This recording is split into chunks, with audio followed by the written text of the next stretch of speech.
Hey internets, it's Jake from Mini Terrain Domain, and this is Scribes and Scrolls, the Candlekeep Mysteries, Book 3, the Book of the Raven.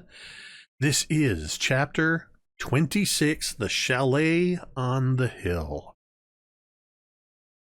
And this is our regular D&D campaign happening every Monday night right here on twitch.tv/Mini Terrain Domain. As you may have already noticed, Mizya and Vorn, aka Dwight and Ricky, are not with us tonight. But as they say, the show must go on. So we are going to get started here in just a moment, playing some Dungeons and Dragons. But I wanted to let you know that next week, next Monday, which is the 29th of November, is going to be our last live regular session of Scribes and Scrolls for the year. However, we will have new content every Monday in December and the first Monday, which I believe is the 3rd of January, because we are hard at work recording the special interludes, looking at each character. And so far, Cari and I have recorded Teera's interlude, and Jordan and I just recorded Assyria's interlude. Coming up in a few days, Gary and I will be recording Doc's interlude, and then we have Ricky and Dwight left.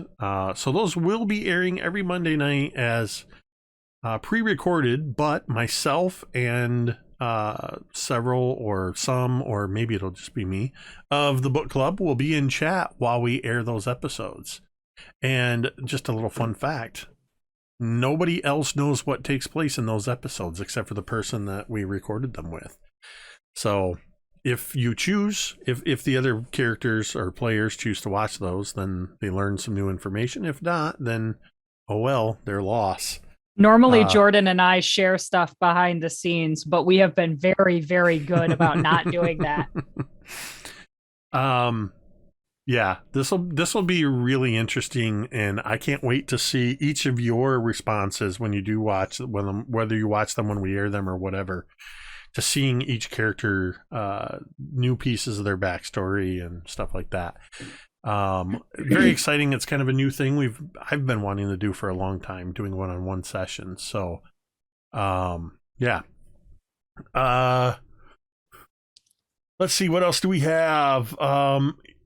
Aside from that, the month of December, MTD is pretty much going to be pretty quiet. I think, Jordan, you may be the most active of the Mini Terrain Domain people. I have our Monday nights, and I have 2 Curse of Strahd games over on Dice on Ice. 1 Mythos on like the 1st of December over on Big Bearded Nerd, and maybe one shot. Other than that, I'm not streaming anything. But I'm working on a ton of stuff behind the scenes for 2022, new production stuff. Little sneak peek. If you look up here above my head, we got a brand new Scribes and Scrolls logo. One of the things I'll be working on in December is getting that and more character art and character specific merchandise up in our merch stores. So you'll be able to have Scribes and Scrolls merch. In the meantime, there is other MTD merch that is available. I don't promote the merch nearly as much as I should, but we have merch, t-shirts and sweatshirts and coffee mugs and all that good stuff. So you can check that out at the Teespring store. And if you search good enough, you can also find some stuff over at Redbubble. I don't promote it, but I'm constantly selling shirts over there. I don't know why. I don't know why I'm not promoting it. I know why I'm selling shirts, because they're pretty freaking awesome. That's why. Good shirt. So I apologize. For some reason, I feel like out of sorts, but in a good way. Like I'm really calm, but like, I don't know. I feel like I'm not sure what I'm supposed to be. Stop thinking about it. If you stop thinking about it, about. then you'll be in the zone. You're thinking about it too much. Yeah. And once we start rolling dice and role playing, Right. I'll be fine. See? So listen, you know the deal. We've got our awesome sponsor, Talon and Claw, that you can check out at this link. And use code MTDClaw when you check out to get 10% off your merchandise. You can also check out our good friend Keel, who I had the pleasure of killing his character along with most of the rest of the party on Saturday. Check out Keel over at Run Right Play. And that's his Patreon link there. The only other thing I'm going to mention before we get started here is one of our most important messages is you matter. Whether or not you believe it, your presence makes a difference. You might be struggling with something. You might have, any number of things that are going on. And first off, that's okay. We all struggle from time to time. But maybe you're tired of struggling and you want to get some help, but you don't know where to turn. It's as simple as typing !help in our chat. This will also pop up from time to time. And in that link, there is the website findahelpline.com. Very simple, easy to use website. I encourage you, bookmark it for yourself, bookmark it for a friend, save it in case somebody you know needs it. Because you never know when you might need some help with something. I think that's it. I think we're ready to play some Dungeons and Dragons. Nope, I forgot one thing because I just remembered I owe you one. If you look up above Jordan's head, you'll see magic. As I just awarded a domain tome thanks to what you're looking at, resubscribing for 45 months. Thank you, what you're looking at. Every time you resubscribe, the book club gets a new tome. You can also donate or cheer 500 bits. You can tip $5. You can use the coffee link right here between me and Cari on the overlay. All of that stuff translates to, plus subscriptions, gift subs, translates to domain tomes for the players. You might wonder what they do. I don't even remember the command word, apparently.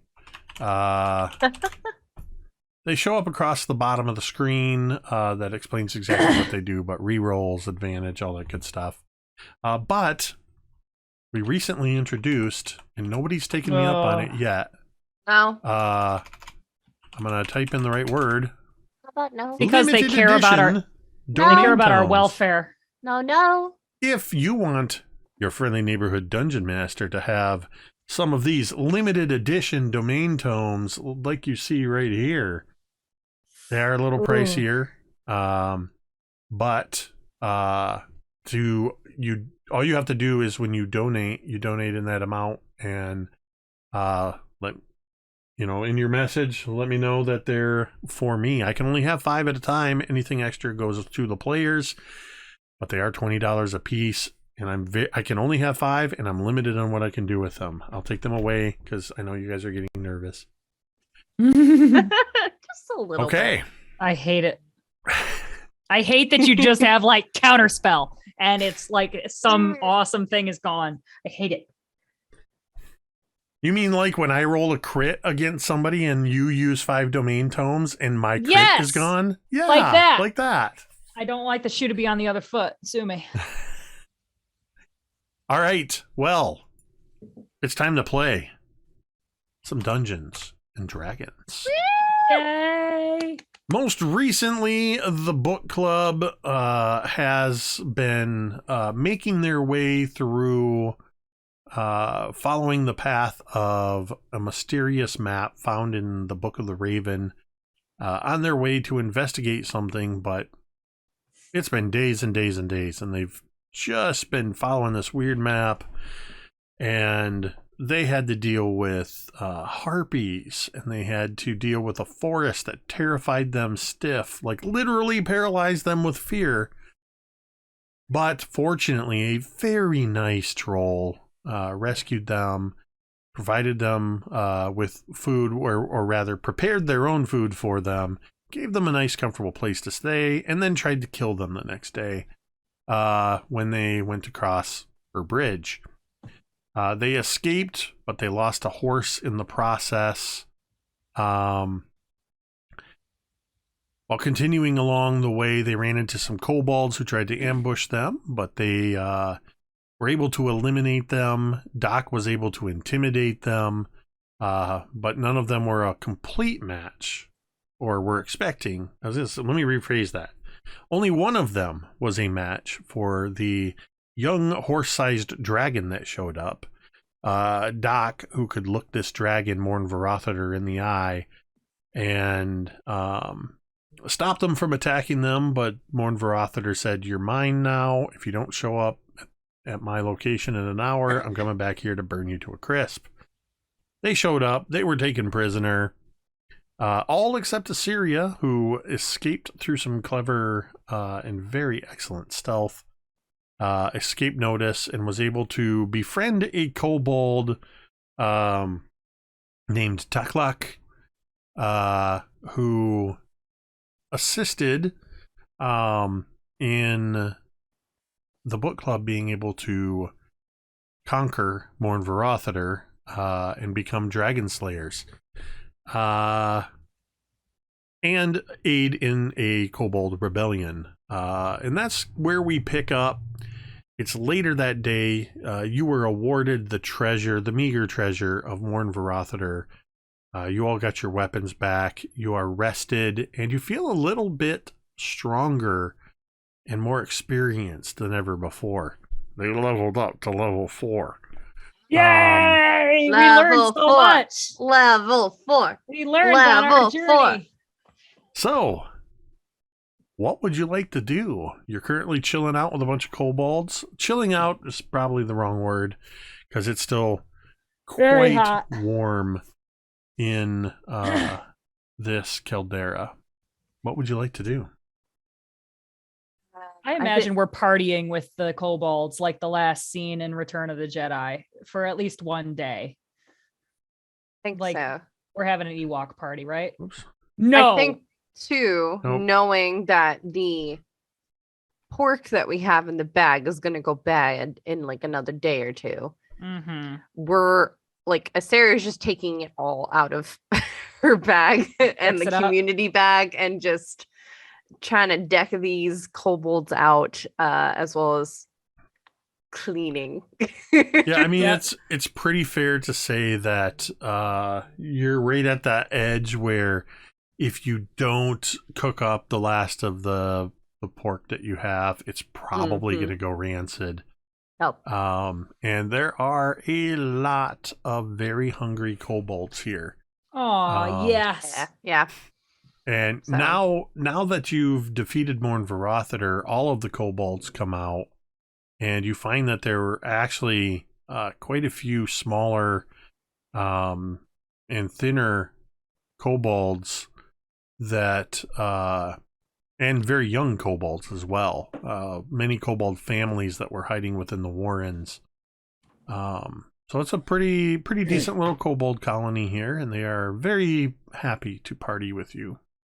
Awesome. Awesome. Doc, when we get back to Candlekeep, perhaps would you be able to remind me to perhaps pick up a bag of colding or something, so that way you can perhaps keep these rations a bit longer? Yes, I can. Okay, thank you. Oh, Me- Yeah. Should I? Yes. Okay. Yes. Thank you for reminding me. I need more precise language. Meanwhile, Teera is like half naked because she is still very hot. And she is like, all of her armor is off. Her cloak is off. She is wearing like her tunic. And then I'm sure she's wearing undergarments, but like, that's about it. And boots, because otherwise her feet would get burned by the ash and stuff. And she is drinking a lot and partying and listening as a bunch of the kobolds retell the tale of how she frickin' destroyed the worm. And not enjoying it.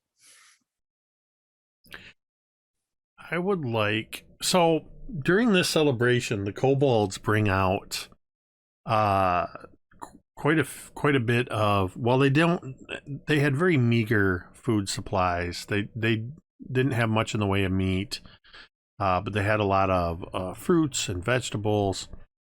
But they bring out several of these gourds, and these gourds contain a fermented fruit and mash concoction. So I imagine Teera. I'm seeing Teera in like a tank top and Oh yeah. and just walking around with one of these gourds. I would like anybody who is partaking to make me a Constitution saving throw. There's no way Okay. Vorn's not partaking. Yeah. I got a 19 con. Yeah, you're. Oh, sorry. Saving throw. I apologize. It's actually a 21. So you're doing all right. I mean, you're feeling good, but you're holding it. Meanwhile, you look over at Vorn, Oh, no. and No. Oh no. Vorn is just like, "Hey, Teera, Yeah, Vaughn. we killed that dragon. Yeah, we did. It was us." It was all us. Somewhere behind you, Mizya just walks behind you, and you just hear, Why is it so hot? Oh my god! That tripped me right out. Stop. Stop. That is awesome. I would like a mimosa. I'm dead. I've gone to heaven. I've died. I thought that you were doing like the best Dwight impression. I am an idiot. I was like, damn, Jake, holy cow. Like he's been taking voice lessons or something. Wow, TTRP just is tripped right out. right Yeah, now. Robo, I'm there with you. Oh my "Uh-oh." god. Also, Wow. I need to check something real quick. Is that a Yeah. Mizya soundboard? Because I need it. I need it. It's gonna be my text tone. I need yes as my text yes. oh. Yes, yes. No! Yes! Yes! Oh my god. Awesome, dude. Oh my god, that is exquisite. Okay. As I get drunker and drunker, Teera's like not slurring her words really, but for a while when the kobolds have been like telling the tale of like the dragon dying, for a while she was like, oh no, but it was like everybody, and she was like giving credit where it was due. And then as the night goes on, she's just taking all the credit. I would like to draw your attention to right here. No, shut up. No! No! No! Banish! You are Banish from the domain. I now have 2 DM limited edition domain tomes. Legit. Who was it?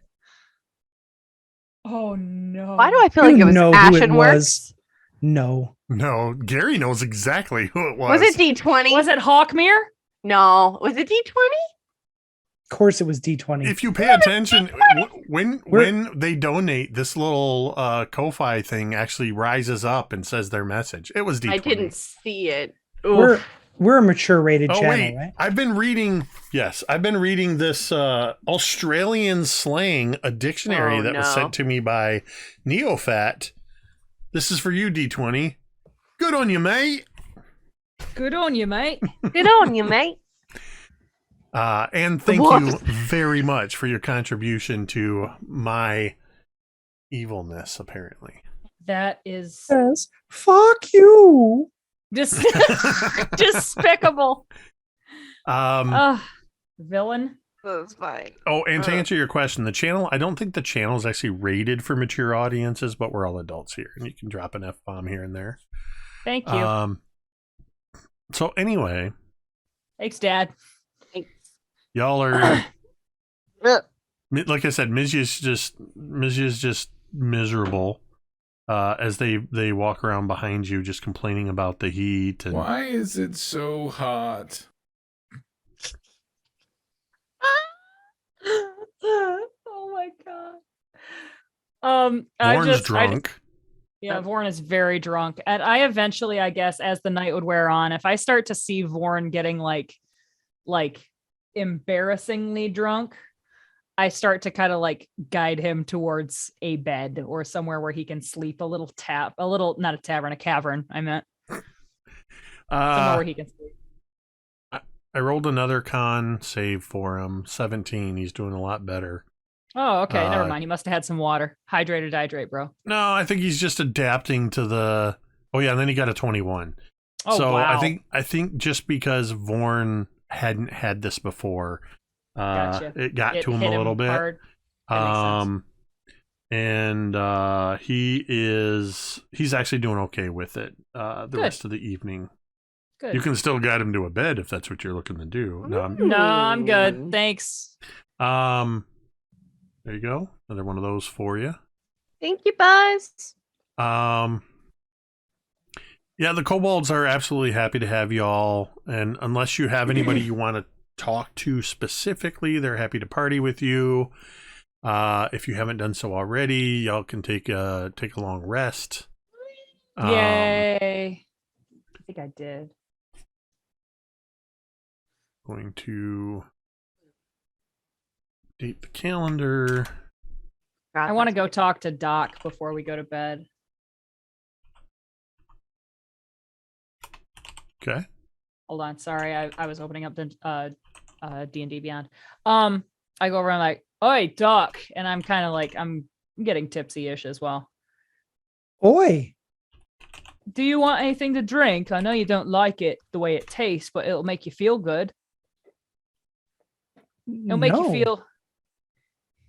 Have you ever? Why would I want to embarrass myself by stumbling around and saying things like, "Oh, hey, Teera, we killed that worm, hey?" I'm gonna hear that for the rest of my life. But Doc, I'm not stumbling around. You know Not why I'm not yet. stumbling around? I'm not, and I'm not gonna. Do you know why? Tell me. Because I'm big, and so are you, and that means we can drink a little bit more than old Vaughn can, or a Serio, or definitely Mizya. Do you want just a little drink? It'll make you feel good. It'll make you happy, and you'll be able to enjoy the party. I mean, it doesn't taste good. Let's be honest. Alcohol No. doesn't taste good. It hurts. No, thank you. That generally sounds quite terrible. It's almost like I did something to you and you're trying to punish me for it. But I'm No. a generally very nice person, so I don't know what I could have done as Doc. to why you would punish me in this way. I'm trying to think about it now. I saved your life from the dragon. I convinced the kobolds to start a revolution so that we could escape our imprisonment. That's just the last day. How Teera else? puts her drink down and takes Doc like by both his cheeks, like making the idiot sandwich, but like isn't being an insulting person. She does, and she's like, Doc, that's why I offered you a drink. That's how I'm trying to say thank you. You've done a real good job. Oh, well, next time you could just say thank you. That works too. And I kind of laugh and I pick up my little gourd and I'm like, all right, Doc. Oh, thank you. You're welcome. Thank you for thanking me. They're adorable. And then I just like keep drinking and I walk back to the party. Doc is going to look around and say to no one in particular, she's not wrong. Oh my God. Amazing. Does anybody else think that we need to get shirts made for the merch store that say miserable, except instead of an S, it says M-I-Z. Yep. Yep. 100%. I don't understand why people aren't paying me lots of money to come up with slogans for them, but here we are. Cari, I love and adore you. I'm contractually obliged to tell you that D20 has purchased 2 more tomes for me for the beautiful stories, and because of you, Gary, and your plea to help me out. That's why you said sorry to be D20. I still give you the heart. I like miserable. That's good. It's just a picture of Dwight.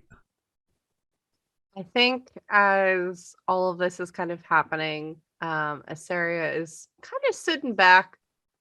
She's a little tired. She was envisioning kind of getting an insight into what she was planning before these kobolds came in mind.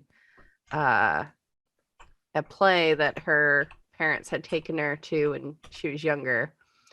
I was just in the town where the lone wolf is left alone at home while the rest go out hunting, and two hunters try to come into the home, and the wolf ends up using their own traps against them. It's a very good, usually played right around Winter's Crest. Just a fun time. So she was trying to figure out what she was going to do with that. As well as Jake, we're underground, correct? I mean, it's a party, so everybody's cavern's open. People are just wandering from tunnel to tunnel. You know, you go into one tunnel and there's an Atari hooked up, and no, there's you can be if you want to go into the warrens. The kobolds are very welcoming. It is cooler, though still warm in the tunnels of the warren, but it's not nearly as hot as it is out in the caldera proper. Right. I just mean, like, do you see the night sky from like where we're at? That kind of. I mean, absolutely, you can if you want to go out to the caldera or go up to the rim of the caldera. Yeah, Asaria is definitely going to be doing that just because she's. While the underground has been nice, she's starting to feel like she's in a cage and she's not really liking it too much. So she's needs to see the outdoors, and not so much the sense of like claustrophobic. It's just she doesn't like this sense of being kind of cut off, and she's already desperately missing the woods. So she's been enjoying, she's been laughing as Vorn and Teera are doing whatever interpretive storytelling they may be doing, and being with the group, but also taking moments to kind of step back and kind of check in with herself too.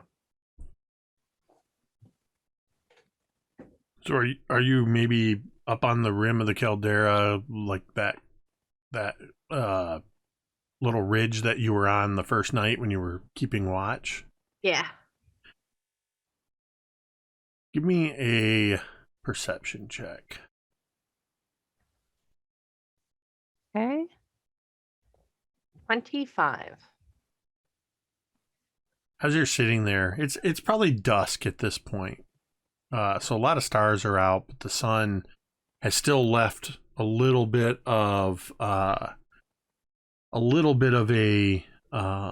orange blending up into purple along the horizon to the west.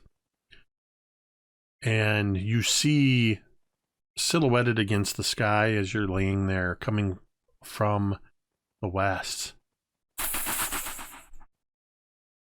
something flies in and lands in a tree nearby.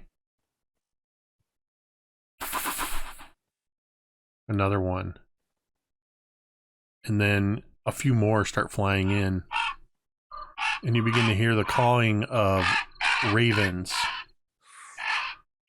As several ravens just sort of land in the trees nearby.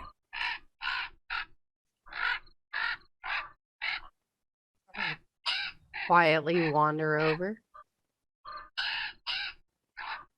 Going right over to the trees. Mm-hmm. Being quiet about it, but yeah. Make a stealth check. Also, don't look up with your mouth open. My mom taught me that a long time ago. Never look up at a bird with your mouth open. That is going to be a 17. Yeah, you walk carefully and quietly up there, and the ravens are still there. And then they sort of settle down a bit, and you can see them with your dark vision. It's just sort of settling in to the branches. Some of them are huddled close together. but there's probably a dozen or so. And some of them look like they're looking right at you.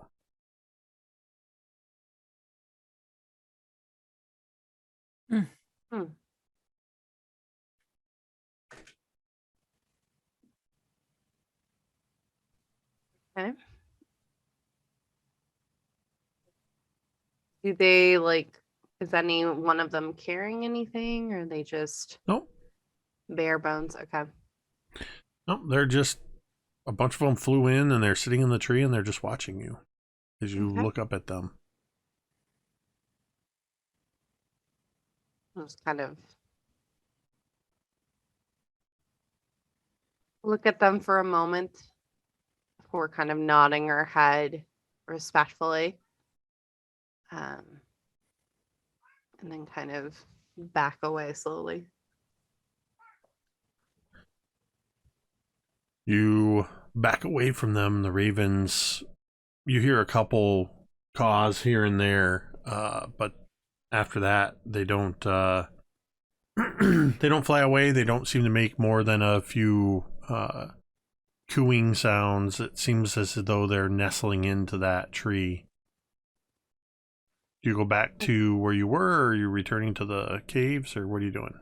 I think she's gonna go back to where she was, but she's gonna make a note to bring that up to Teera and the rest of the group.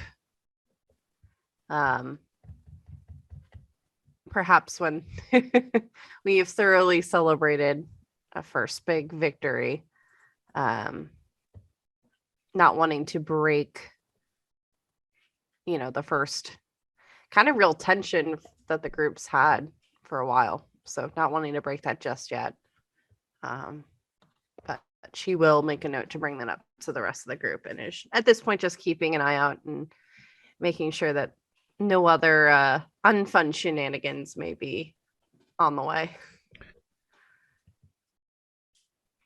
As you return to the group, Mizya is sitting there and picks up one of the books that they brought with them, and you can see that there's some tattered edges to the pages, and as you walk by, you just hear Mizya. Assyria? I think your wolf chewed one of my... Oh, that cut out. I think your wolf chewed one of my books. Oh my god. Are you sure about that? Because he's not really a fan of books. Make a perception check. 10. You see behind Mizya, there's two kobold younglings that have a couple of loose pages, and they're arguing over them, pulling at them. You see pages sort of.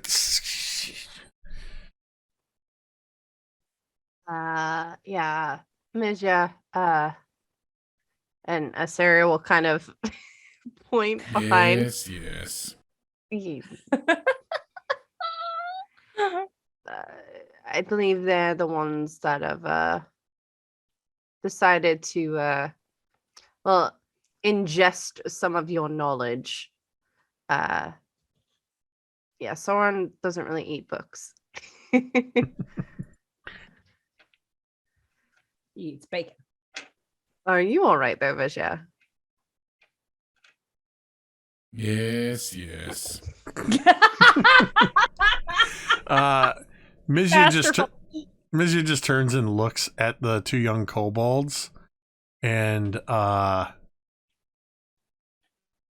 you see as they just make a gesture, and you see these two kobold children. For a moment, it seems like they cry out in fright and they drop the pages. And then they start running around in tight little circles, and they start snatching at the ground. And while they're preoccupied, Mizya walks over and picks up the loose, ripped pages of their book. as you see that the kobold children are chasing after what looks like some kind of little bugs or something that Mizya conjured from the ground to distract them. Well, that's one way to manage children. Awesome. Good. Well, I will leave you to it. And I guess I will see you soon, Misha. As Sarah will make her way through the crowd a bit more and just enjoy watching her friends having fun. What about you, Doc? What are you doing aside from your conversation with Teera? Doc is leaning up against a wall, trying to get some sleep and avoid the merriment. Body doesn't sleep. Man. God, that's unsettling. So I think because Doc maintains full awareness of everything happening around him, after a little bit, you sense a presence near you. And if you even glance over and look, you just see Taklak with his staff that's got the scorpion attached to the end of it, has leaned against the wall opposite you and is going like this. Oh my God. Oh my. Wow. That is so freaking weird, dude. That is so weird. Do you say anything to him or do you just leave him be? What are you doing? I've been watching you. It seemed like you were at peace. I thought I would try it. It is not as relaxing as you make it look. How many of those gourds did you drink? One does not count the gourds that one drinks, but the friends one makes while drinking the gourds. Oh my God, that's awesome. How many friends did you make while drinking the gourds tonight? I lost count after 12. Oh, Were they pre-existing friends or friends that are new? A little bit of both. Huh. 6 of one, half dozen of the other. Huh. awesome. This is very relaxing for me. I don't know why it's not working for you. Maybe you're doing it wrong. Tighten your shoulders a bit more. Yeah, there you go. Yep. Widen your eyes more. I've only got the one eye. Well, widen it. Widen it. Amazing. That is not comfortable at all. You must be doing it wrong. Well, I'm going to assume that you're an expert in this kind of relaxation. And I'm going to leave you to it. Don't mind me. As he reaches down near you and you hear the sloshing of another gourd that was laying there near you. If you'll not be needing this, then I will take it. You've probably had enough, but I'm not going to stop you. Oh, I plan to share with some of my new friends. Teera! Vorn! Oi! He just holds up the gourd and kind of sloshes it around. You see fermented fruit mash spilling out of the top. Mm-hmm. I'm looking over my shoulder and just kind of like smiling, and I'm not going to him. I'm waiting for him to come back to us, back to the main group. He makes it. He makes it back to us. He's quite drunk. I had to see if he could make it in a straight line to Amazing. you. We rolled a nat 20. Wow. He could pass the sobriety test right now. I don't know about that. I mean, right. Well, I'm like, oi, Taklak, you gonna drink that? It was the plan to celebrate with my friends. Good. And I take it right from his hand. I like take a swig and I hand it to Vorn, who I assume takes a swig. Absolutely. Teklak has no idea that you've taken it from him. He's standing there like this, like he's still holding the drink and just kind of slightly swaying. Yeah. You get the impression if it wasn't for his staff, he probably would have fallen over a long time ago. That's amazing, dude. That is amazing. I love this. Oh, great. All right. So, yeah. Oh, go ahead. I was just saying, that will continue well into the night, and you're free to have any other conversations you might want to have. Otherwise, let me know.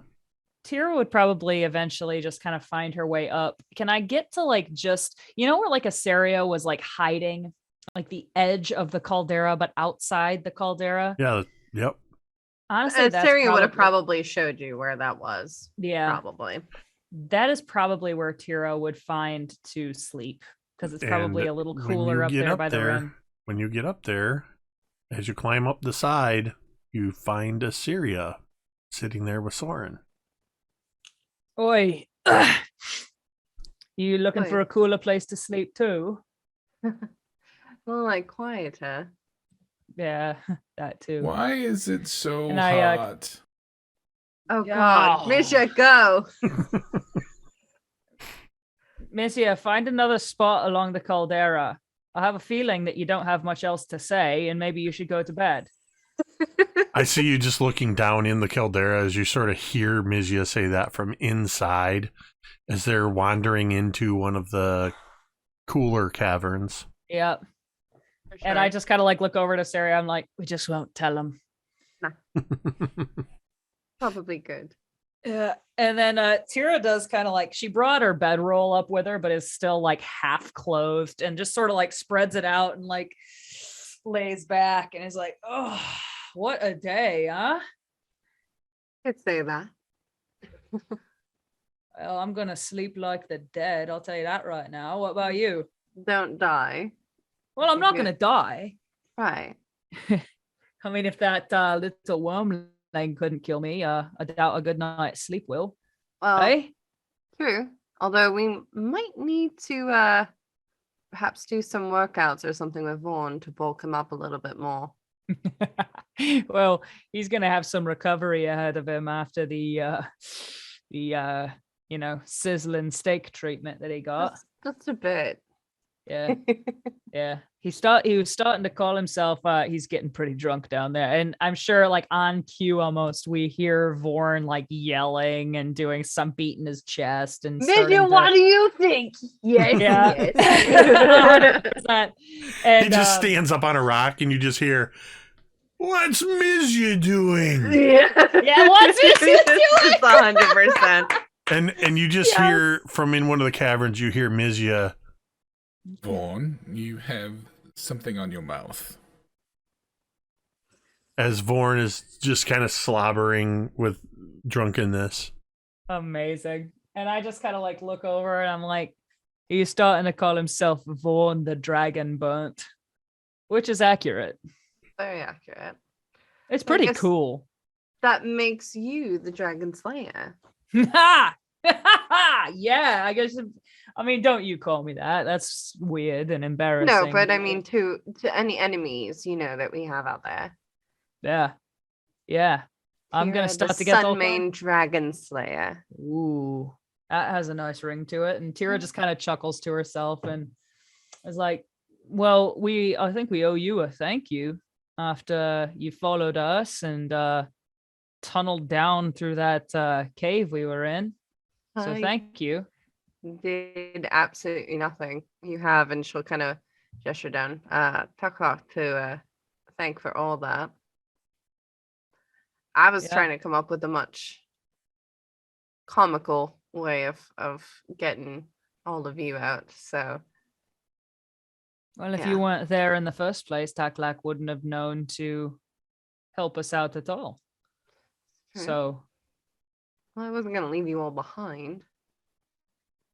and I kind of like look over at Asaria when she says that, and I'm like, well, Asaria, sometimes you seem like you like some alone time, and maybe, you like being alone better than you like being with us, which I don't blame you.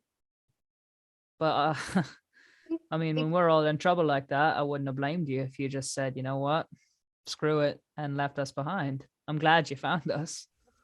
But Well, I think you're partially right. I do prefer my alone time, but I think it's just because I'm still getting used to all of you.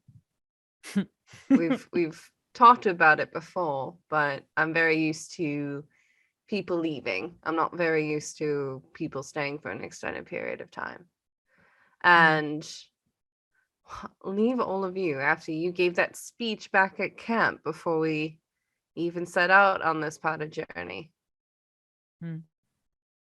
You all made the point that you weren't going to tell me to leave, even though God's knows what's coming our way with this thing. And she'll gesture to the general area where the mark's at.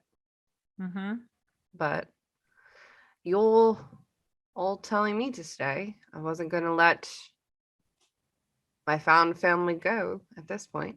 So. And Teera just kind of smiles at that and kind of looks up. I know there's a good amount of light pollution here, but can we see any stars? Yeah, absolutely.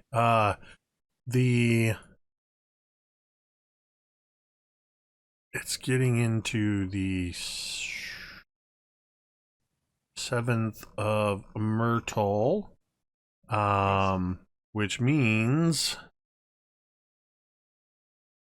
the moon is waning. There's still a good partial moon up, but it's not fully up yet. Yeah, you get a pretty good view of stars at this point.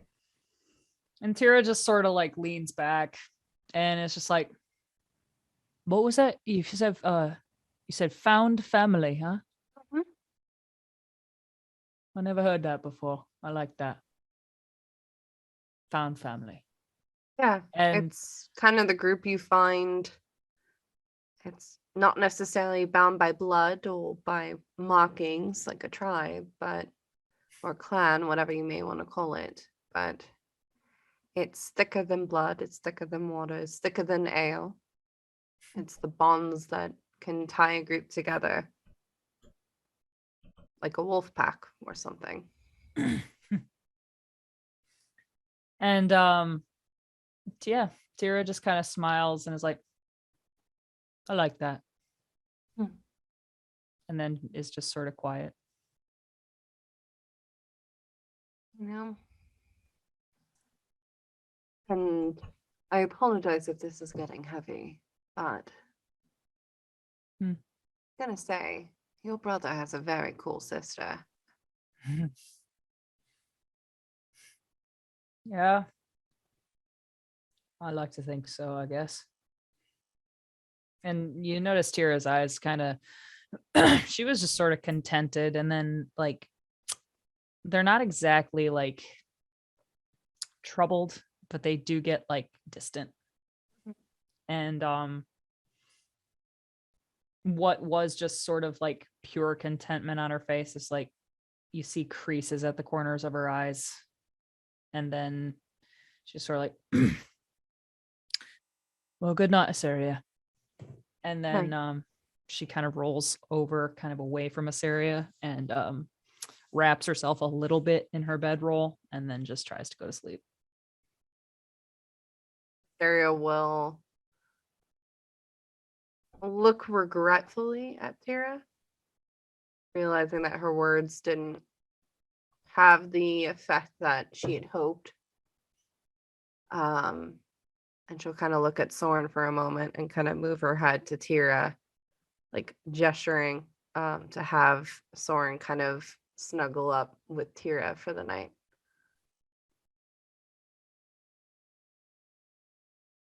And Sarah will kind of slip away a little bit, not too far.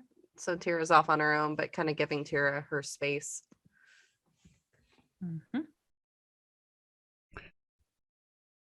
And so eventually you all drift off into sleep. Full bellies, full spirits in many cases. Except for Doc, who has neither a full belly or spirits. But perhaps comfortable in the fact that after Taklak left, no other kobolds come to bother you, Doc. Where you lean against the wall. I imagine once or twice a kobold started to head down that way, stopped, and just looked at you standing against the wall, rigid, eyes open, and just kind of turned and walked away. Teera.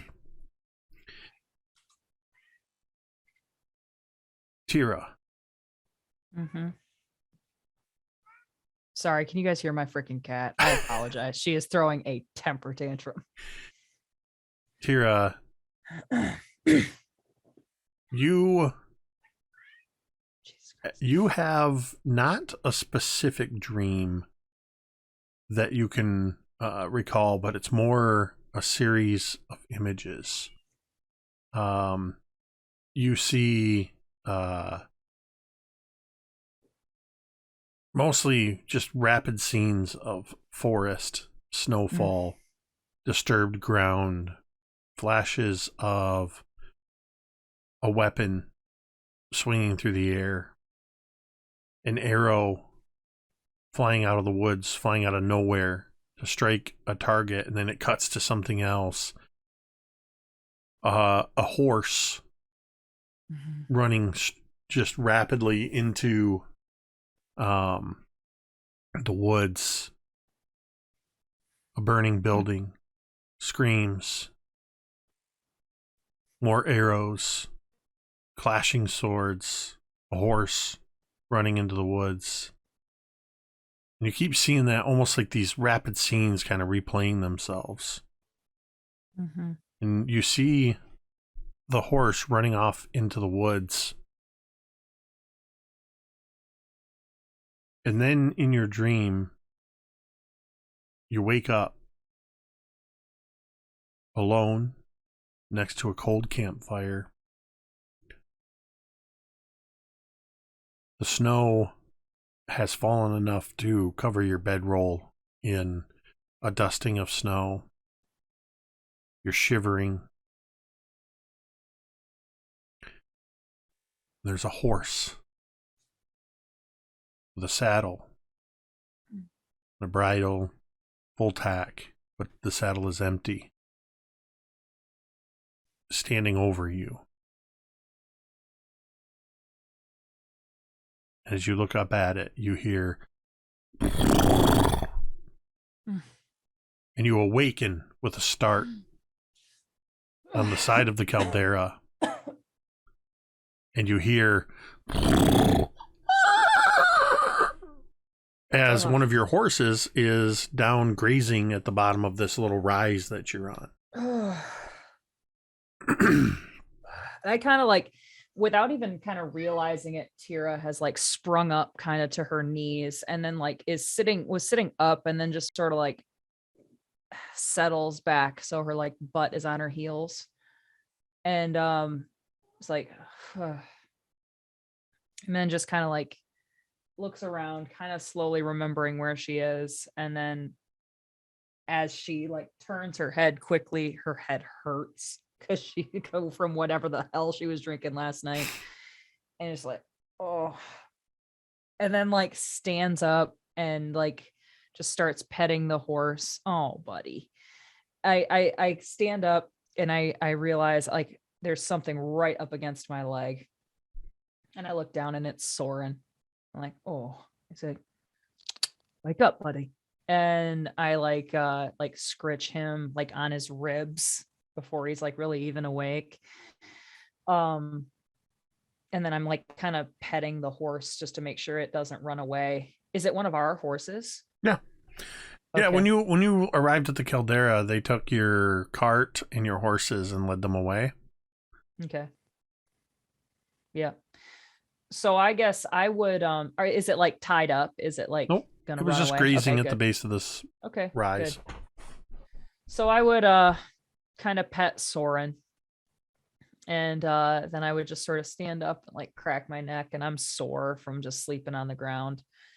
And I start to head into the caldera to try to meet up with everybody else, kind of just trying to shake off all the weird things I just saw in my dream.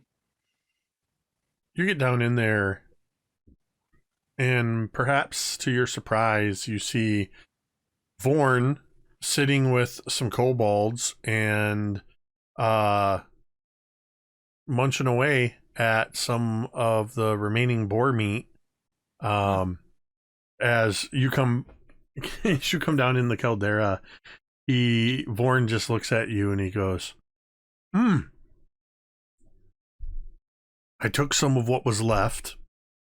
I set up a spit, and he points off to the side where one of the fissures is. Mm-hmm. Magma roasted boar. Oh, did you save any? Vorn has no sign of a hangover. I just rolled a con save for him. And Wow. It was 19. So clearly What a Ricky's not rolling his stud. own dice. Yeah.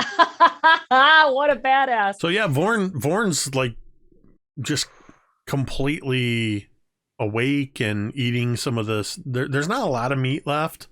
A lot of the kobolds have taken it, and there's like 3 kobolds around him that when he holds up the meat to you and says that magma roasted, you just see one of them. They all hold up pieces of boar meat to you, and one of them goes, Magma roasted.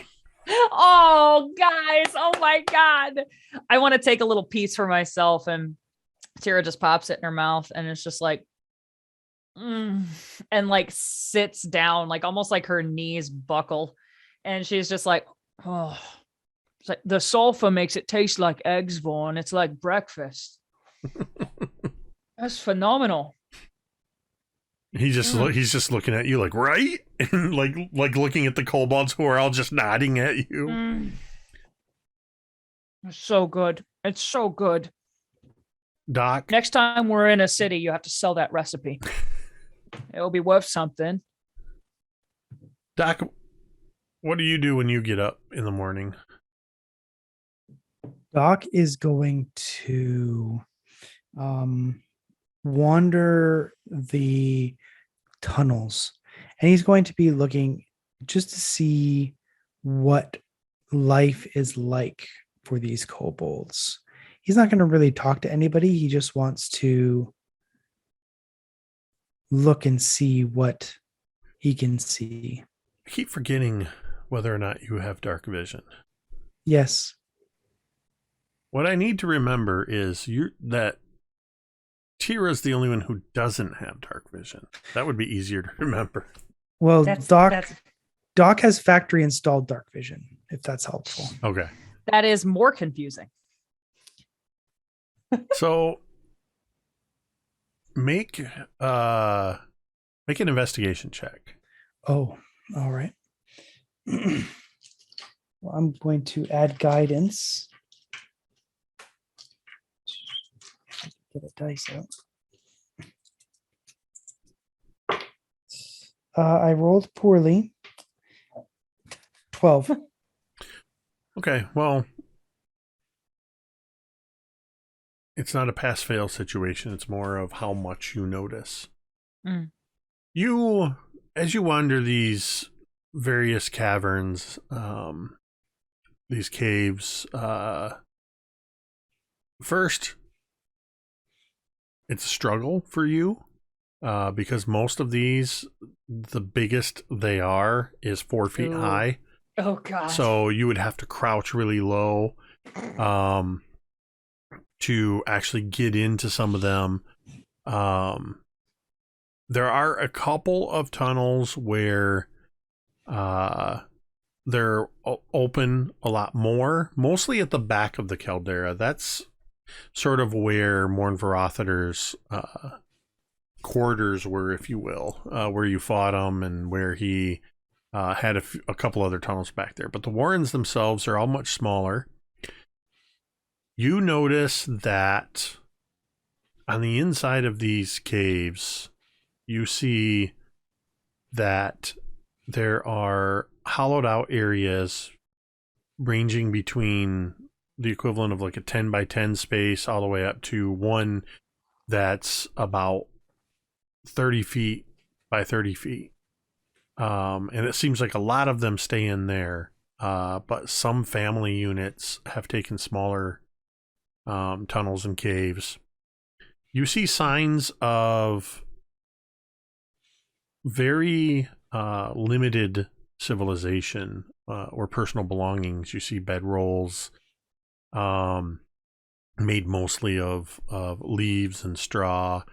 You see a few items, signs of like cook fires, and a few items of personal belongings like little pots and pans, boxes here and there, satchels, things like that, but nothing that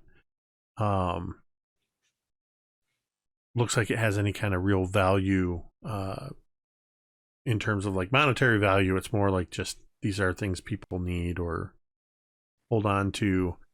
You also notice that there's two separate caverns, or caves rather, tunnels, that none of the kobolds, the whole time you've been here, you would notice that none of the kobolds go into these caves. And as you walk by them, you notice that all around the edges, the entrance to these tunnels, the rock is scorched black. Would you go inside those or one of them to look further? Going inside, you find that maybe 15 to 20 feet inside is a room that's about 15 feet by 15 feet. And inside you find a dozen charred kobold skeletons of some of them very small. Oh. It doesn't take much to realize that for whatever reason, Morn Varothader probably took his anger out on these caves and obliterated the kobolds within. Oh. That's Okay. what you find. Well, on that happy note, What is Doc's reaction, Gary? How does he react? Doc is going to try and find his cart. Is he able to track his cart down? Yeah, you would eventually, if you left the caldera, if you took the path up out of the caldera, you would find that where they took you all down into the caldera, if you keep going off to the side, there's an area where the cart is, and the other horse. Wait, we had 4 horses and 2 of them died. Yeah. So yeah, there's one horse that was off on the other side that where Teera saw it grazing, and the other one is kind of over in the area by where the cart is. Yeah, the cart's just sitting there. Okay. Doc is going to. Is everything still inside? What was in it? I mean, there's a long list. Oh, yeah. All of our supplies. There's a lot of stuff in there. That's right. There was that whole big list of stuff that I gave Be you. surprised how much Yeah. crap can fit in this bad boy. Smack Yep. side of cart. If you want, I can pull up the list. But yes, Well, there was I a lot of need- stuff in there. I'm going to grab 6 sacks and a piece of chalk. Roll me a Hmm. percentile die. He's gonna put a chalk outline outside your tiny, tiny corpses. Oh my This god, is- no. No. Where's my- That's dark. I'm sorry. 48. Gary. 48, you said? I think I'm funny. Okay. You are, but oh my god. You are lucky that for whatever reason the kobolds did not rifle through your stuff. The cart and all of its supplies are They're intact. scared of Doc, dude. They were scared of him. Yeah, they were. So he's going to take the 6 sacks. One of the sacks has 4 broken clay jugs in it. And he's going to take the sacks back to the inside of those caves. And he's going to find, what's his name? Taklak. Taklak. He's going to find Taklak. And he's going to ask him a question. He's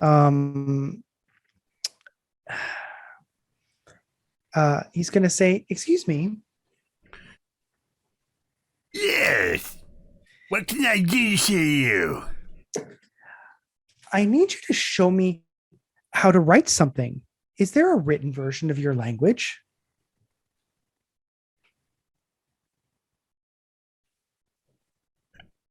I imagine that perhaps there is, but I don't know how to write.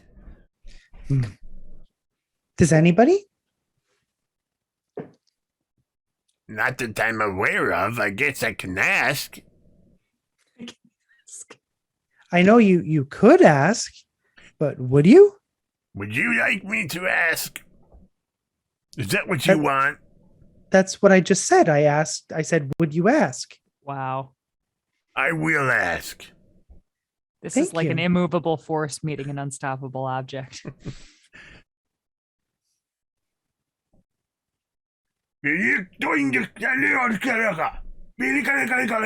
And he begins speaking in Draconic to some of the kobolds in the area.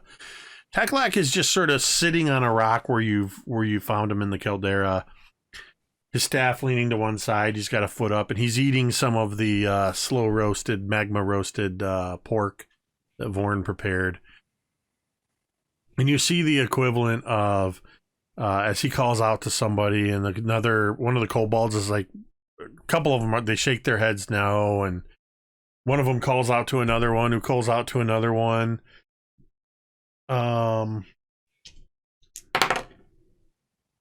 Baseline. Yep. Okay. He calls out to another one, and then you see the one kobold kind of has a little more of a conversation with them, and then Taklak gestures, and this kobold runs off into one of the faraway caves and comes back and brings another, just one of the commoner, smaller kobolds who's simply dressed, brings her along, and she seems kind of shy, averting her eyes. As she stands before Taklak, they exchange a few words in Draconic. He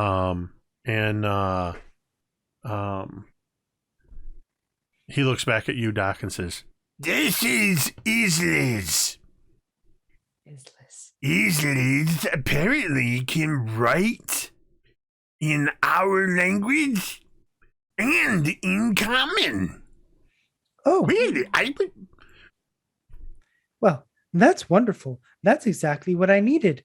And Doc is going to write a word on the ground, which I sent you by direct message.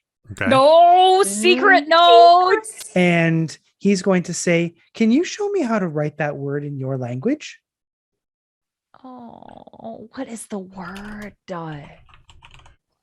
Um, If it's love or friendship, I am gonna lose my mind. Ohana means family. Yeah, Ohana shut up, dude. No, Nobody gets left behind. I will destroy you. I don't make me feel feelings. Isliz looks at it, looks up at you, and then she looks at the piece of chalk in your hand and just sort of shyly holds her hand out. This piece of chalk looks huge in her tiny clawed hand as she Like a oh, shut up. right below the word that you wrote, She draws a curving line with a straight line next to it. She draws kind of an angular half circle with a quick slash in the middle. What looks like almost like a stylized capital J with another little quick slash across the top. Mm. And then a hook down and over and a line underneath, showing you how to write that word. Oh. So Doc is going to commit that to memory, and he's going to say, thank you. And you can keep that if it helps you. And he's going to reach into his pocket and grab another piece of chalk. And he's going to walk back to the two rooms that Morn Verotheter obviously burned. And he's going to very gently move all the bodies off to one side. And he's going to draw a line with chalk around them. And he's going to just use his strength and tear the sacks open. He's going to cover up the bodies. And on the floor of the openings of each of those two doors, he's going to write in chalk the word with the long slash and the open-ended curl, the slanted O with the slash in it, the stylized J with the slash through the top of it, and the hook with the line. And he's going to do that in both doors. And then he's going to leave.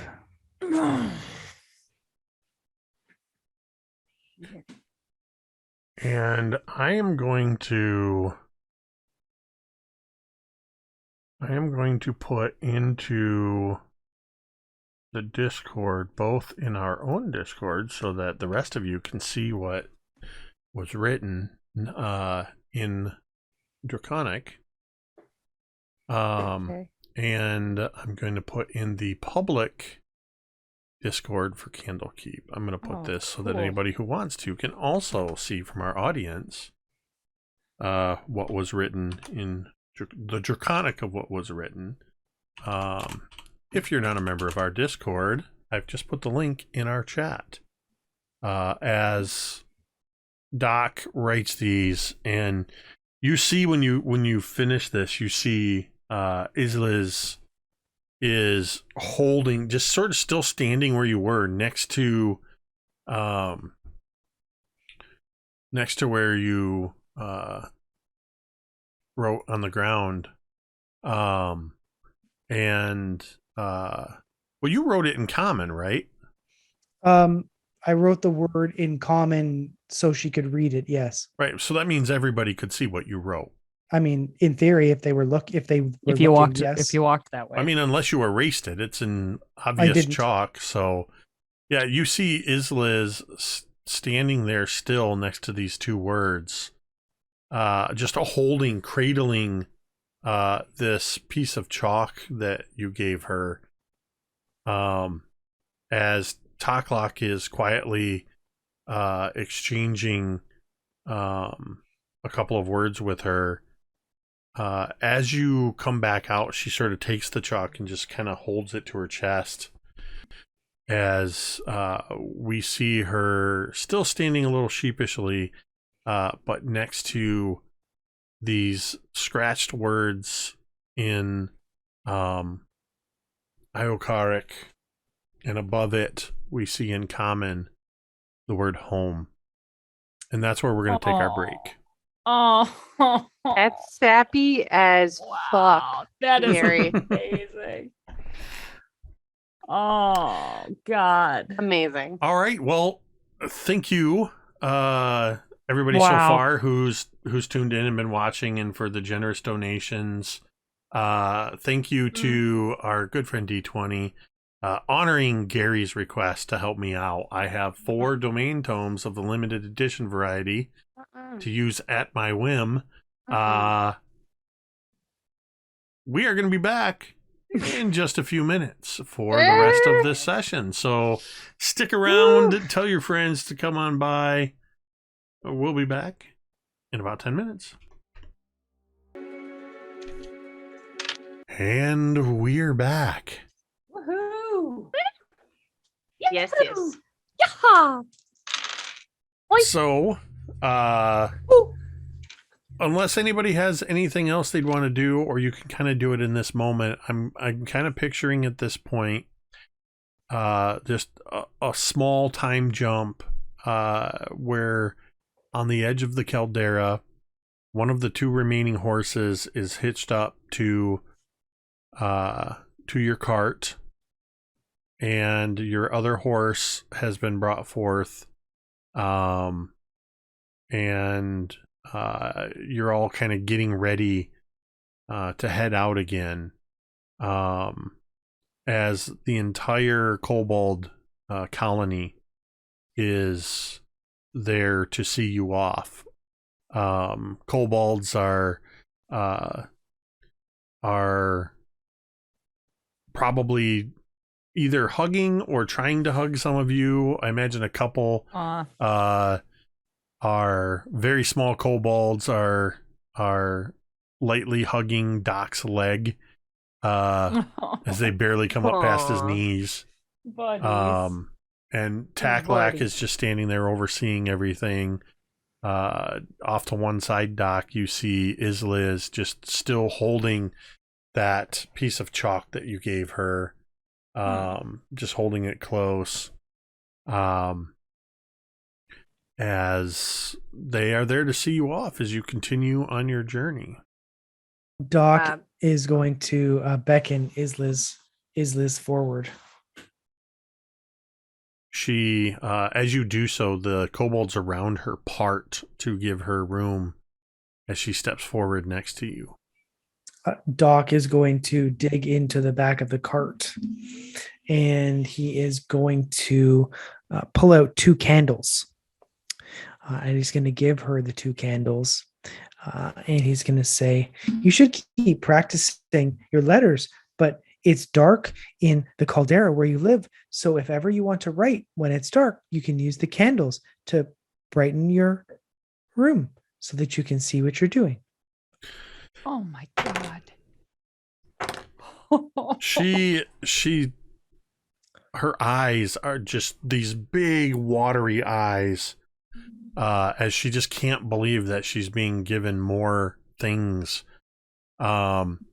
And she's holding these candles, and one of the others standing near her, you can see a couple of them, they're like sniffing at the candle.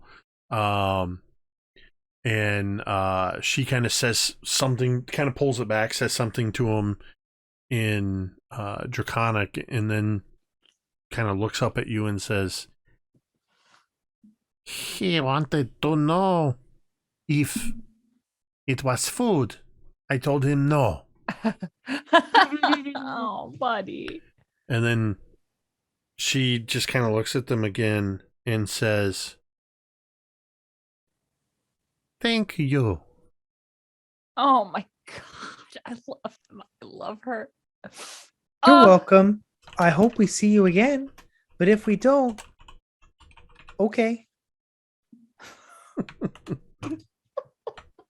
Asaria is going to head over to Tucklock and reach into her bag where she's got her other little critters.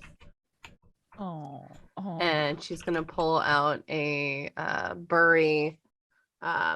Looks almost like a pine cone, but it almost looks like fur, but it's bristles of wood that are coming off of it. It's a dark wood at the bottom. And then a like whiter tone to the top of it. It's a little skunk, little figurine. Oh, like his skunk. Yep. Which she will. None of this would have happened if it hadn't been for you.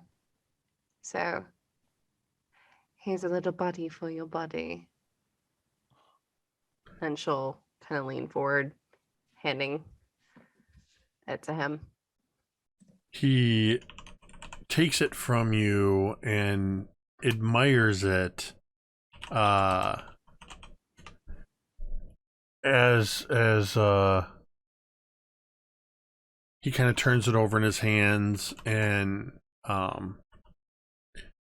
is admiring your craftsmanship. He even kind of, you see that he sort of holds it over to the side where the little baby skunk is in the cage off of his makeshift pack.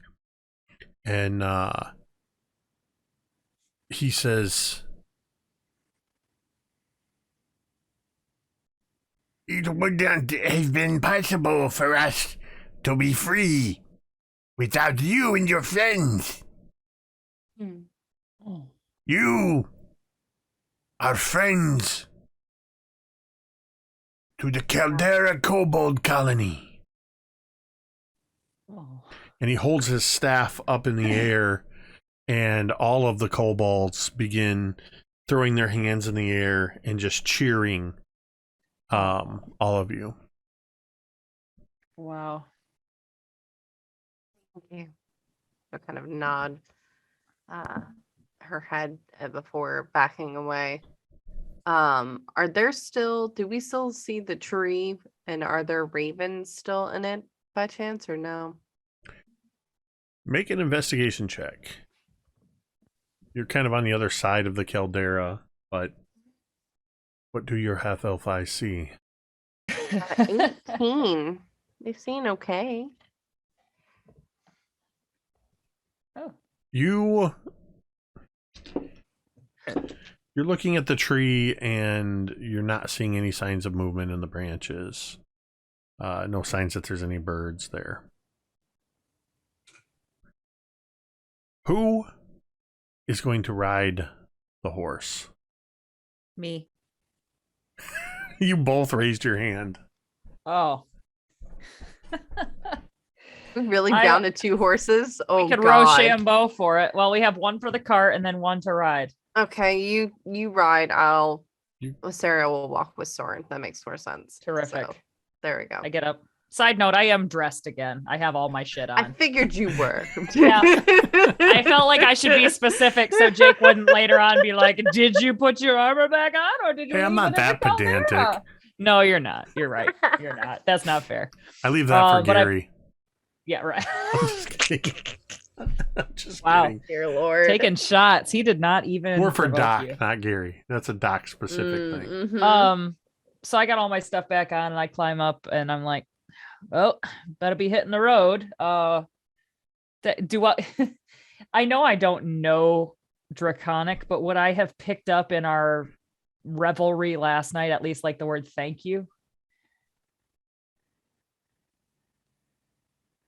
I kind of imagine you've spent enough time with them, and particularly after learning that Isliz knows, and for spoken language that Taklak knows, you would have picked up, a couple of very basic words here and there.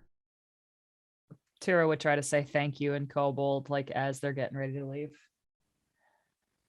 Taklak stands near your horse, and as you say that, he says it again, but with a slightly different inflection. "It's less insulting if you say it that way. It sounds sarcastic the way you said it." Shit. Well, please tell them I didn't mean to. I was my first try. Sorry. I think they get the idea. Hey, we wish you safe travels.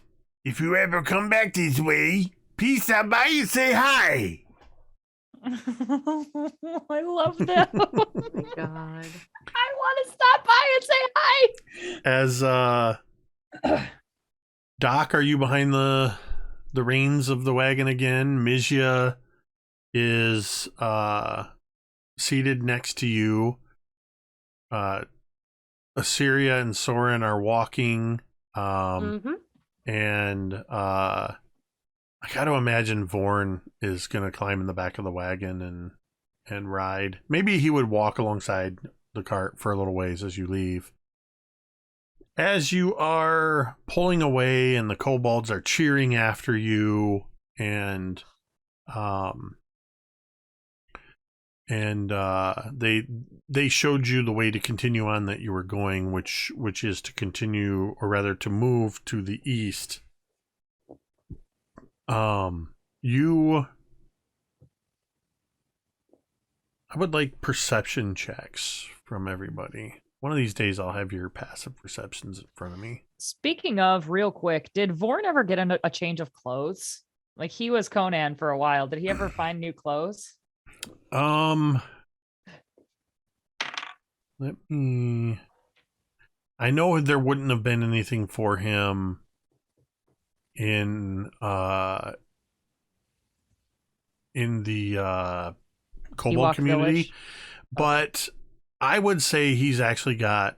You would see that he's wearing sort of a rough spun tunic and some basic trousers. I just checked his inventory. He does have common clothes. Good. Yeah. So he's not walking around like Conan. Damn it.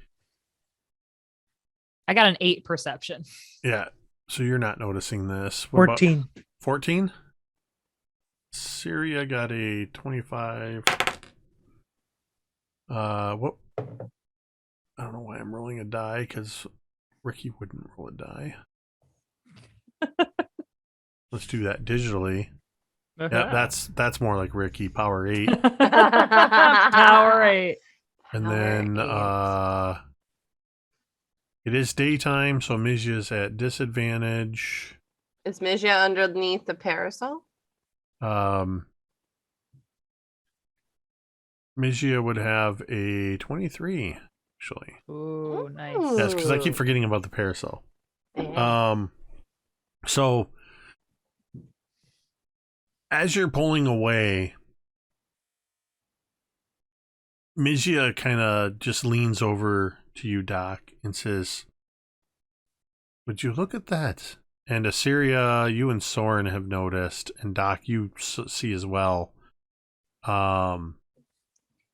In the direction of where that tree was, you see as you take off as you take off riding down the road, a flock of ravens takes off from the tree and flies eastward in the same direction that you're traveling.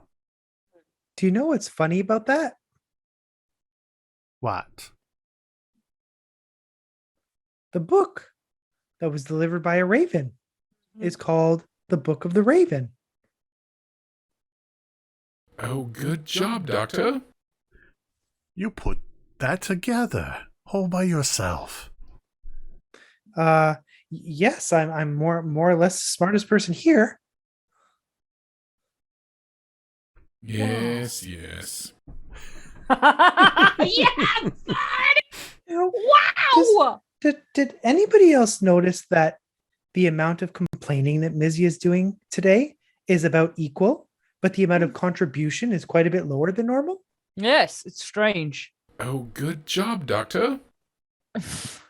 You just said that, Mizya. I would like Strange. a mimosa. I was gonna say, I think Yeah. Mizya's overdue for a mimosa. As would I, you're right. As clever as this trick was, it's very limited. I am so beyond impressed, Jake. It's wonderful. I am being a bitch. I would like say, yeah, the sooner we get back to civilization, the quicker we can all get to Mimosa, Mizya. I mean, our last stop is the chalet, yeah? Mhm. And And I guess we're that on- is a good sign that we're going the right direction. I saw them there last night too. Didn't really want to break up the party mood with business, but Well, it's about time. And like I've just imagined we continue to ride. do ravens mean anything to you all? Like, my father used to say when I was younger rather, that if you saw a raven cross your path, careful, death is watching. If you see 2 ravens, it means you're in luck. Did you all have any? And then Nasera starts getting very self-conscious and quickly shuts up.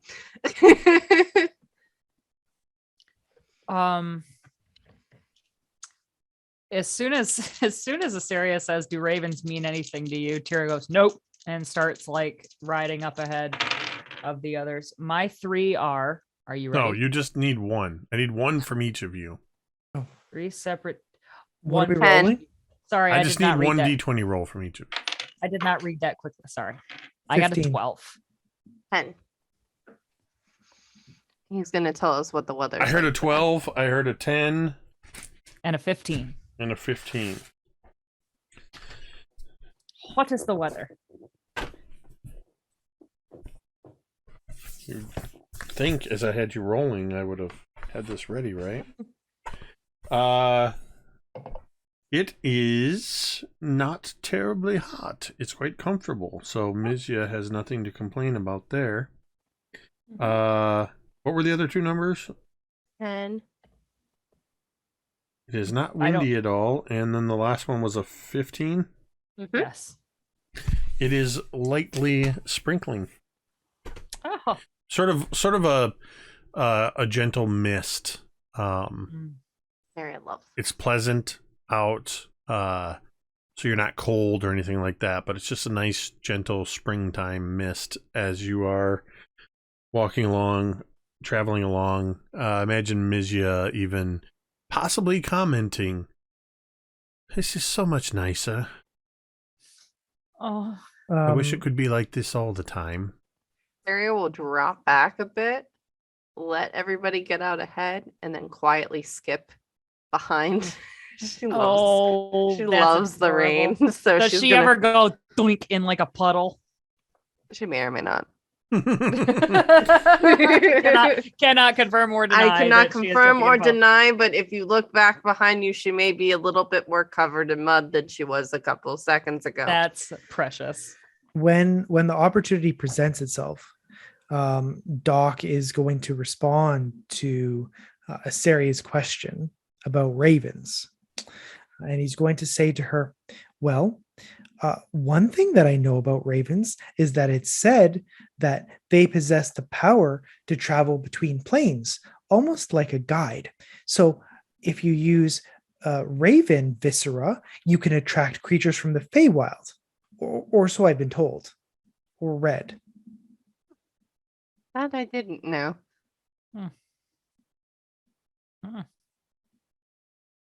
Well, there's the whole Raven Queen, so I guess that would make sense to travel between the different worlds, us in the spirit world.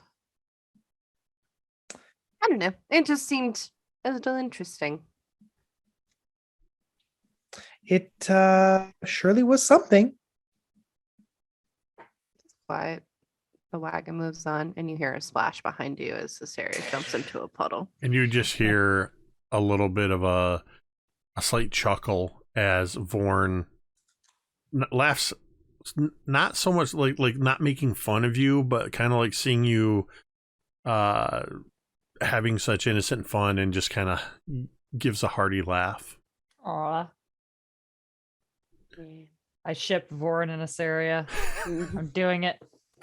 See, and I do Ford and Teera. That would be fresh. Well, I could see that. I would like Doc to roll a survival check. yes. 12. Do so with advantage, because you do have Mizya seated next to you, and they are occasionally looking up from their books. 18. And telling you to mostly just looking up. Every once in a while you hit a pothole and you get that sideways look, kind of like this. And then they just go back to looking at their book. They don't say anything. They're not mad. They're disappointed. But there's a few places where the path gets thin and bare, and you're not even sure you're on the path anymore. And then just when you're starting to think you've ridden into an empty field, you start to see signs of 2-track again. And with that roll, it only takes you a few hours and it's late afternoon, probably in that 4 to 5 o'clock time frame, when you come out of an area of trees and you see rolling hills, and about a half a mile ahead, perched on top of a hill, you see the outline of a large chalet. There we go. I think that's it. Why do you say that? I don't know, Doc. It just sure as shit seems like it's it. Oh, And it is a bit obvious. Do you see any other chalets, Doc? no. Then I think it's a pretty good guess that that one's it. You could be right. We should Thank go you. check it out. Yes, we should. Probably a good idea. Should we hold on? Should we like scout the area first? Should we just seems a little stupid to just walk right up to the front door? Might be a good idea. Vaughn, you want to come with me and we can scout ahead just a little bit? Why don't you go right, Vaughn goes to the middle, and I can take left? That's smart. Yeah. And I'll just go up the road. No, No, Doc, maybe you should just like wait, and then we'll come back and then we can all go up the road. Okay. I could. Will you please do that? Okay. Thank you, Doc. We appreciate you. I know. You're a valuable member of this team. And I just start at that point, like I kind of like do this as I walk away. I'm like, okay. And then I like start to go off to whatever direction I said I would go. Right? Don't forget to feed your duck. As Asteria covered in mud. She is literally looking like a wild child, completely covered, except her eyes.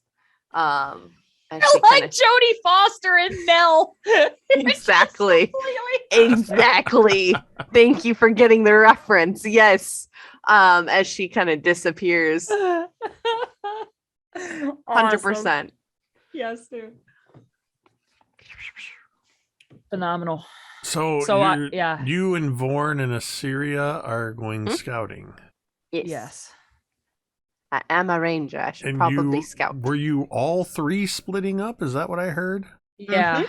I go. I don't remember Party if we split. said. Fantastic. Oh, damn Yep. it. The way you frame it that way, it seems It's less fine. like a good idea. You said It's it. fine. Yeah, no, we did. So I don't remember if I said I was going to go right or left, but I just go opposite Assyria, and then Vorn You would went like, hit right. them. Vaughn went center. I went left. Correct. Okay, I went right. All right. You're scouting, so are you doing so stealthily? Yes, as stealthily as Teera is able, which we will see how Let's that go goes. ahead and roll stealth. Okay. Here we go. There you go. I got a 14. Vorn with the power 4. Oh, no. The mud is helping me blend into everything because I rolled another nat 20 plus Damn 6 you. is Oh my 26. God. And then Soren got a 19. So Okay. that's like 24, I think. So Teera and Assyria, you are being very quiet. Which one of you went to the left? Assyria, you and Soren begin approaching, kind of moving up the hill to the left side of the house. And as you approach, and Teera, you see from the right side as well, you see that this chalet is made of brick walls. You see that the doors look like they're sturdy doors with rusty iron hinges. You can see clay roof tiles. All of this is indicating that this was once the chalet of somebody with a lot of money. Though it appears to have been unoccupied for a very long time. You see places where bricks are falling away, sections of the roof where shingles are missing. There's holes in the roof. This is a 3-story building. Sort of to the back left corner is a large round, this circular tower that rises up and has a conical roof on it. You can see Teera on the side you're approaching from. You see on the ground floor there's a bay window that juts out. Where Vorn is moving up the center, you could see that that appears to be where the front entrance to this place is. Assyria and Soren approaching on the left side, which is the south side. So as you're approaching, you're approaching from. Actually, I got that backwards. Sorry.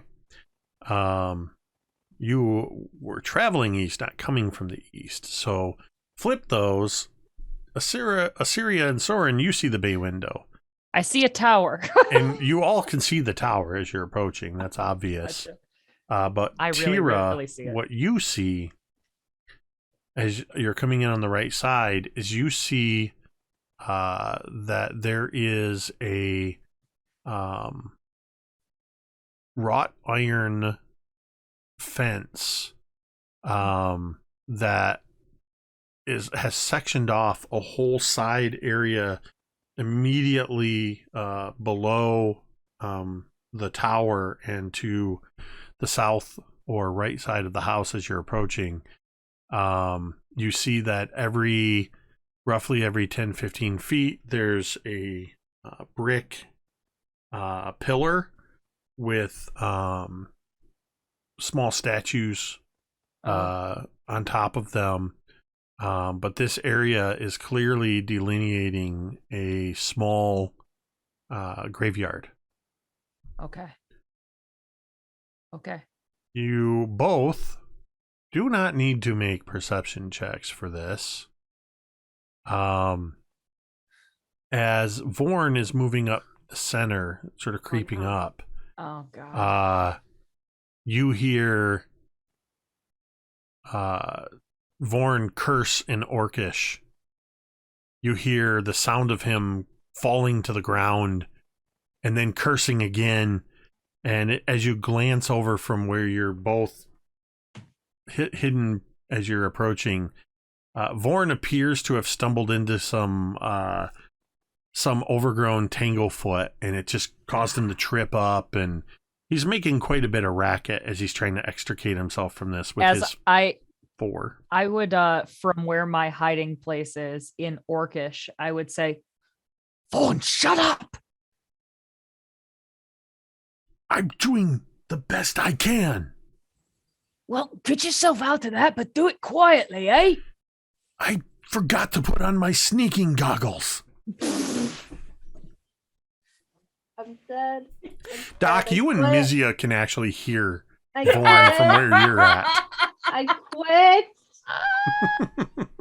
I quit. You know, if it's true what they say about ravens being able to serve as sentries, and those ravens that Assyria saw in the trees last night, and we saw again today in the trees, in theory, the people in the chalet know we're coming. But I didn't want to say that because they seemed very excited about scouting ahead. What do you think, Mizya? Oh, good job, Doctor. Yes, I am quite a genius. I hate it here. I hate it here. I love it so much. This is my favorite night. Dwight, I love you dearly, but could you be absent like all the time, please? And just add to this. You do sound realize set? that means that now all of you have to make soundboards to send to Oh, me. happy to. Except I for would Gary and give Cari, you- who are never going to miss a session, right? That's true, ever. Mizya just kind of looks at you, and yeah, they kind of look up from their book and just kind of agree with your observation silently. And then, wait, where's their character sheet? They As you say this, Doc, they point towards the roof of the chalet, and you see where a raven flies up to the roof of the chalet and then sort of disappears through one of the holes. And then you see another one sort of fly up out of it and kind of perch up on top of that conical roof, and you hear that raven sort of call out, and you all hear it. That. Do you want to hear something funny, Mizya? Oh God. Yes, yes. I think if we were back at Candlekeep, we'd be able to hear Vorn. I think Mizya actually chuckles at that. That's funny. That's adorable. Harry is making You are a not mental wrong. note. Teera, you can see that a couple of those stone fence posts around the cemetery, there's a couple of ravens there as well. Okay. Vorn appears to have extricated himself from the Tanglefoot, and Good. it's one of those where he's kind of wrestling around. You hear the rustling, and then just all of a sudden he stands up and he's just like, Oh God. Yep. and then he gets Collects down himself. and he's going to continue crouching. And after a moment, he seems to just sort of blend into the shadows as he gets a 19 on his stealth. Attaboy. As Vorn becomes invisible to everyone, Doc is going to say to Mizya, don't you think we've given them enough time?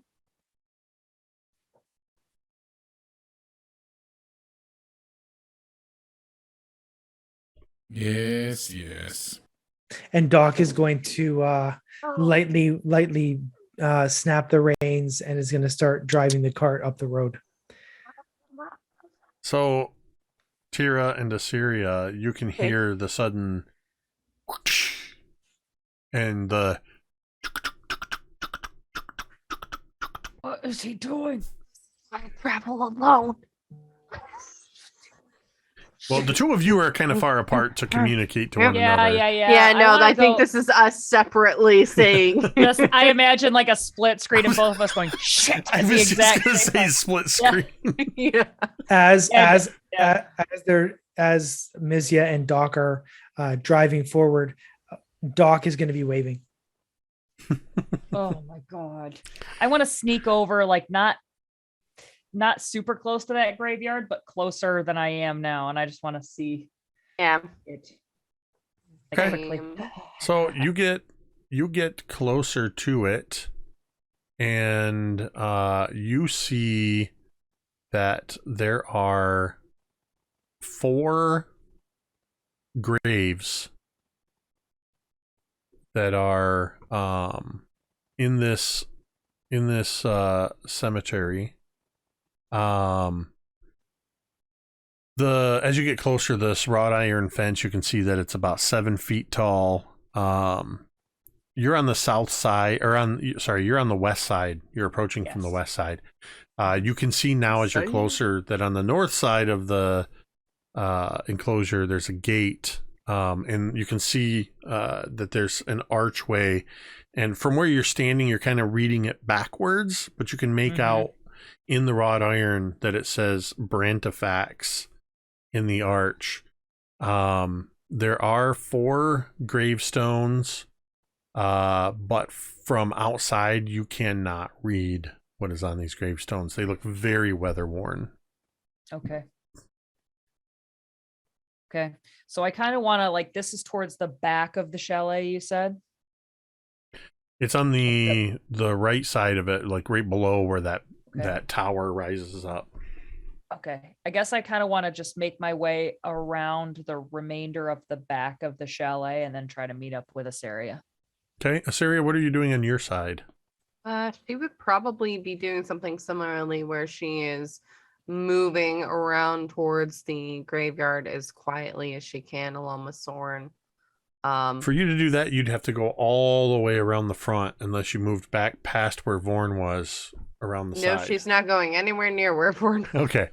So the side of she will take the scenic route. the side of the chalet that you go around is the side that has the big bay window, which actually, to help give you a little bit better of an idea of what we're looking at, is Visual aids. there's the chalet, and I'll unlock this image a moment so I can slide it, because Slide.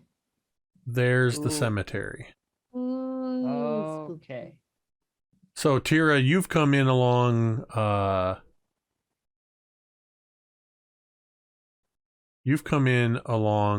the south side here, Yes.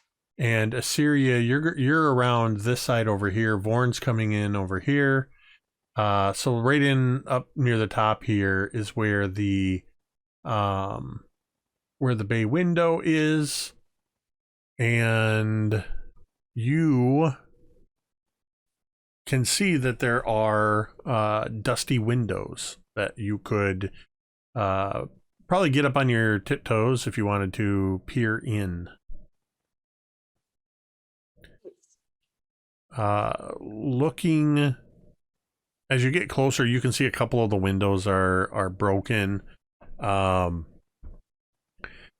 Looking in, you see a larger room with dusty sheets that are covering most of the furnishing. They're hanging on the walls above the wainscoting. You see several sets of antlers. You see deer heads. You see a couple of wild boar heads. And as you're kind of peering around the room on another wall, there are 4 wolf heads mounted to plaques. Immediately cover Soren's eyes. Aw, I love to imagine the image, Soren poking his head up at a serious. No. No, I immediately would push his head down. Nope. You definitely looks like you're looking into some kind of a den or something. Got it. All right. Meanwhile, Doc and Mizya, as you're following the path, you come up the path around the south side of the cemetery, and the path leads around to the front of the house. Doc is going to hop off. He's going to put the brake on, and he's going to walk up to the front door, and he's going to bang on it. Wow. You walk straight up to it. I imagine this is right around the time, Teera, you see Doc and Mizya riding right past the south side of the cemetery, rolling right up to the front passageway. Assyria, you can see around, because the front door is right around the corner from where you are. You hear as the cart comes to a stop, and you hear of the horse, and then you hear the loud Jesus, no. No. Doc knocking on the door. Doc, no. Teera pinches the bridge of her nose and she lays flat wherever she is. She's prone. Yeah, Saria is parkouring as quickly she can away from this building. Nope.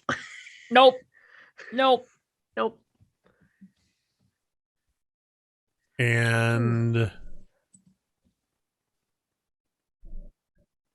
Doc,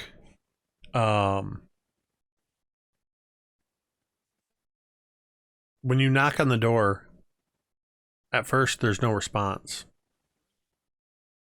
At first. Oh no. Well, I mean, there's no immediate response to your knocking on the door. How long do you wait before either knocking or opening? Wait a minute or two. I'm not really going anywhere. Okay.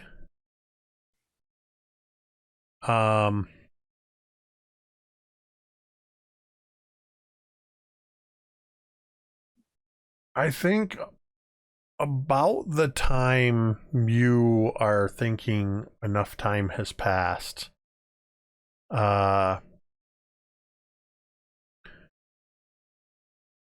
you hear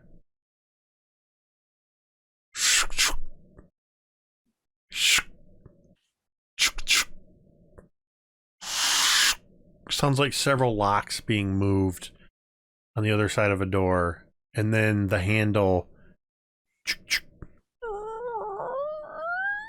and the door opens, and Teera and Assyria, you hear from your vantage points, We've been expecting you. and that's where we're going to end tonight's session. Oh, wow. No, I don't know. Now I forgot. Okay. What have we been told about this mansion? What did the three dragon aunties tell us about this place? Who remembers? It's in my notes, which are buried right now. I don't remember. Maybe we could talk about it. Oh, We can talk about it after. Oh, I do. Okay, I do have it. Yeah. His daughter was born with a deformity and like hid her away, and it was like all. And there's like the scarlet, something about the scarlet sash, and Yes. I have a lot of stuff written in one. There's a lot of stuff that I need to remind Well, myself about. If you have any lore pertaining to what the dragon aunties told you, you may want to review that before the next session.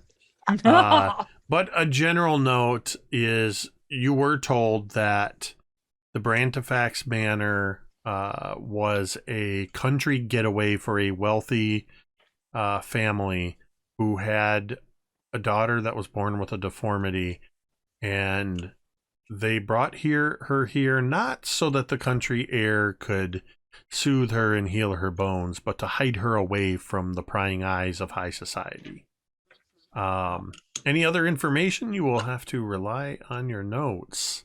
I'll resend them. Thanks, got them. Jordan. There's one sound I didn't get to use. Oh. Come now, Teera. You don't need to stab everything, do you? I did not prompt Dwight at all, other than when I suggested that maybe a yes or something about mimosas, and I think I said it's too hot. Dwight sent these to me, and he had recorded one line for each of you, just as a fun thing. Oh, that is adorable. So yeah, love letter from your Dwight. reaction when it first happened was perfect. That is adorable. So yeah, thank you. I hope you enjoy this session. Awesome. Side note, as Gary well knows, and we've talked about off stream a couple times, you know, the adventure module, the Candlekeep Mysteries, is a guide. Not so much. It's more of a suggestion than rules. But in book 3, the Book of the Raven, we have just now, after 8 sessions, officially got to the first part of the adventure. Wow. Because I wanted you to have some fun with the map of mystery. We have. And almost kill you 3 or 4 times. Several times. Several times. It's growth. Look at that. You It's leveled up been to level great. 4. Backstory reveals, you know. I like to Well, if think nothing else, it's a great framework for that to kind of do Mhm. some loosey-goosey RP stuff. And well, it's and there's a certain point when you're running a module like this that's not really a module, it's actually an anthology, where you let your characters, your players have their character stories, and they start to take on a life of their own and start to drive some of the story. That the adventures that are there are sort of the connecting tissue, but you all are making it that much richer. I like to think of it as that those clips from Paul Rudd when he was on Hot Ones, just going, "Look at us, hey, look at us, look at us. Look at us. look at us. Hey. Mhm. We're doing the thing." Yes. No, this Amazing. was, like I said, I hope you guys had fun. I had fun as Yes. always. A huge thank you to chat tonight. Oh, wow, Thank yeah. you to those Very active. who subbed in. and providing domain tomes. Huge thank you to D20 for gifting me with an almost complete set of limited edition domain tomes for the DM. I will cherish those until the time is right. Thank you. Thank you for your support. But also, all of that goes to support the channel and help keep us streaming games and how I'm able to put on the productions that I put on. But thank you, as always, to chat. If you are one of those people that's hanging out in the chat, just lurking, not participating in chat, that's okay. We appreciate you all the same, and hope you are enjoying the games as well. I want to remind you that next Monday will be our last live session of Scribes and Scrolls, but throughout the month of December into the first week of January, we will be presenting 5 unique interludes, one-on-one stories between me and each of the players each Monday night. Those will air in our regular time slot. I will be here in the chat, and any of the players that are available will also be in the chat as we play these pre-recorded segments for your enjoyment. Other than that, I'm going to be on a couple of Dice on Ice episodes and over on Big Bearded Nerd 1 week for another Mythos game.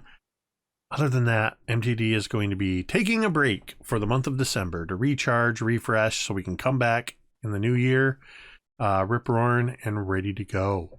In just a moment, as we end the stream here, we are going to raid. I know we raided her last week, but I see Dreamwisp Jen is streaming again, so we're going to go ahead and raid Dreamwisp Jen again. Yay. And before we head out of here, I do want to remind you, or rather thank, first off, I want to thank Monty DL for that late sub, rounding out your collection of 15 domain tomes. Yay. Thank you, Monty DL. I say a huge thank you to these amazing players, especially tonight to Gary. Doc, you play Gary to a T. Doc, Teera, and Jordan. Gary, Jordan, and Teera. Cari, you got in my head. Cari, and even though they couldn't be with us tonight, to Ricky and Dwight, without whom it would just be me talking to myself for a couple hours. With that, I'm going to queue up the raid to see, it's not showing again, so I gotta do this. Dreamwisp. There we go. Queue up that raid. Be sure to say hi. And yeah, we're going to end the stream the same way we end every stream. Yes, yes. And you can say it with me if you want.